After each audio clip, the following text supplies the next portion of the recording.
Another time, Biden trips up the stairs of Air Force One, adding to the growing list of incidents that have people worried about his age. President Joe Biden slipped as he climbed the stairs of Air Force One on Friday, becoming the latest incident to cast doubt on the 80-year-old president's physical and mental capabilities. His long history of factual mistakes, muddled words, and embarrassing comments have been used by detractors to argue he is too old to hold office again.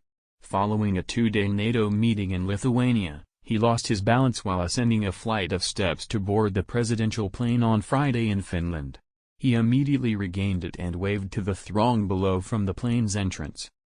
June 29, walking off MSNBC set, Biden awkwardly rose from his chair and walked off the set of a live MSNBC interview with Nicole Wallace before she had a chance to close the segment.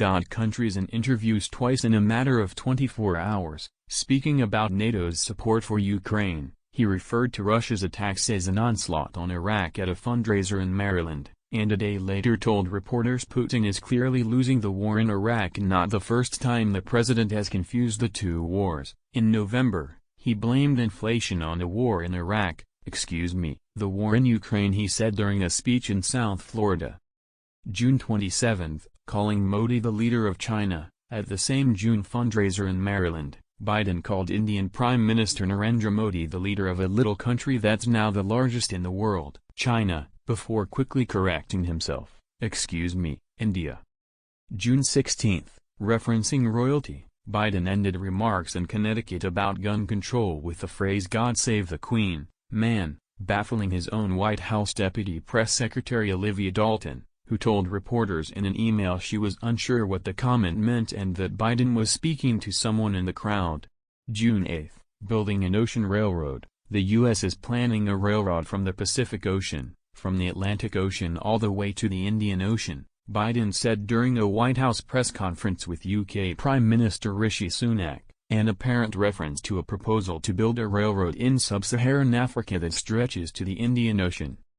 June 8, botching Sunak's title. Earlier during his visit with Sunak, Biden called him president, then corrected the error, joking, "I just promoted you."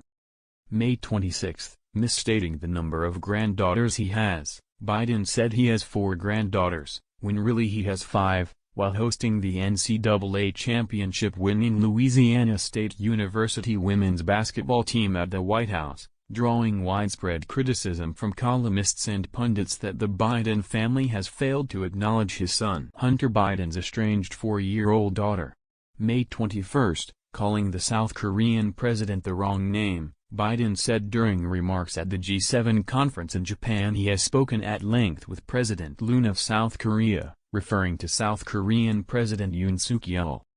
May 18, saying his son died in Iraq, Biden said his family lost his son Beau Biden, a former U.S. Army major who died of brain cancer in 2015, in Iraq during a trip to Japan, an error he also made in November during the same speech where he confused the wars in Iraq and Ukraine, telling the crowd, "I'm thinking about Iraq because that's where my son died," though later in the remarks he correctly stated the cause of his son's death. Biden has said he believes toxic burn pits Beau Biden was exposed to while deployed in Iraq may have caused his cancer.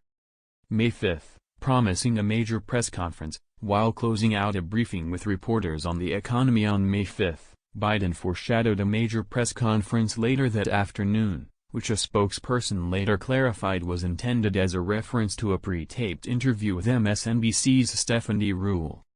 April 12, mislabeling New Zealand's rugby team, Biden, during a visit to Ireland in April, called New Zealand's All Blacks rugby team the Black and Tans, which is the name of British recruits to the Irish military in the 1920s. He beat the hell out of the Black and Tans, Biden said, referring to his distant cousin who played on the Irish rugby team that beat New Zealand in 2016.